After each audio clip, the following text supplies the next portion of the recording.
just talking about the differences a bit in off-roading in Belgium or Europe in general and compared to the US, because for work I visit the US a lot, and in the US you have like gravel roads, or like real roads that lead to something, or lead sometimes also to nothing. I think, but maybe most of the time even lead to nothing. But like really in the forest, nice gravel roads that are maintained well. Those kind of roads we don't have in Belgium, like not at all. Because if we see as a European, we see the videos that you guys make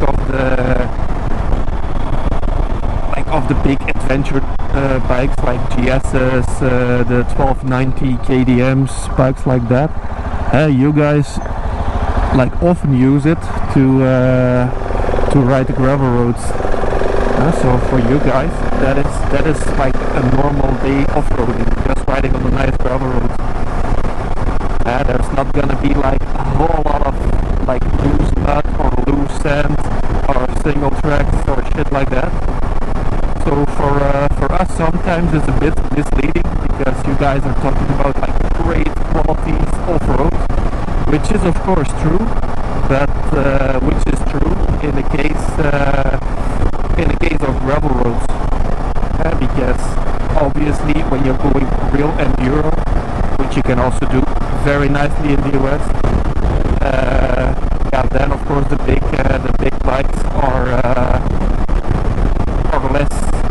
less suitable to do that. If you have a 450 enduro bike, it's gonna be nicer to ride the single tracks, of course. That's a bit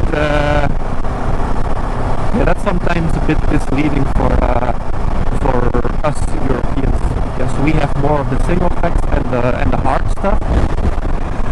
And some people then buy a GS and they expect like all the nice handling that you guys described on a gravel road. We expect it to be on the single track that we have, or on the harder track. And for some people it's a bit, it can be a bit misleading. But nevertheless, one time I rented, or I did an enduro tour in the US with a guide. That was in Oregon, on Mount Hood. So that was a super nice experience, especially for me, the European guy. You meet the guy, he is there with his big pickup truck, like lifted, big tires, crazy, like a very big trailer. Like in Europe we don't have it, we don't have big trailers like that. And there was a trailer with 10 bikes, maybe more than 10 bikes inside, and then you can just pick your bike. You jump in his pickup truck, you ride like 30 minutes in the forest, then he is unloading all the bikes. You can just choose whatever you like the most. You pick a bike, and you're gonna do like half a day of hard enduro riding, which is just so nice. Just half a day in the forest like that, like no roads, nobody there. That's really nice. That's something that isn't really possible to do in Europe. It's like way too crowded, too many houses, too many people. That's something that I'm jealous of you guys. So it was a really nice experience. And also, as a Belgian guy, you cannot imagine when just buying the ADV permit, just a sticker, $10. You put it on your bike and you're okay to ride in the forest. Like Jesus, in Belgium they almost shoot you when you ride off-road in a forest. You can ride off-road with like very limited, like a limited amount of roads you can ride.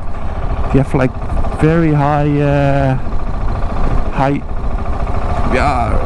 how to call it? Very strict rules to ride off-road, and then you guys can just pay $10 and go off-road like almost everywhere.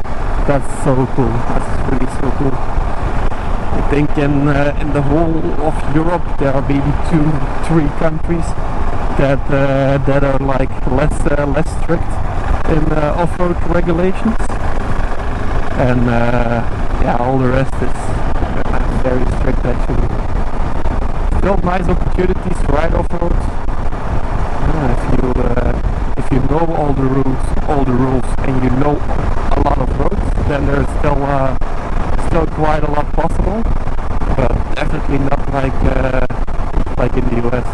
So it's nice. It's a nice experience to be able to ride a bit everywhere.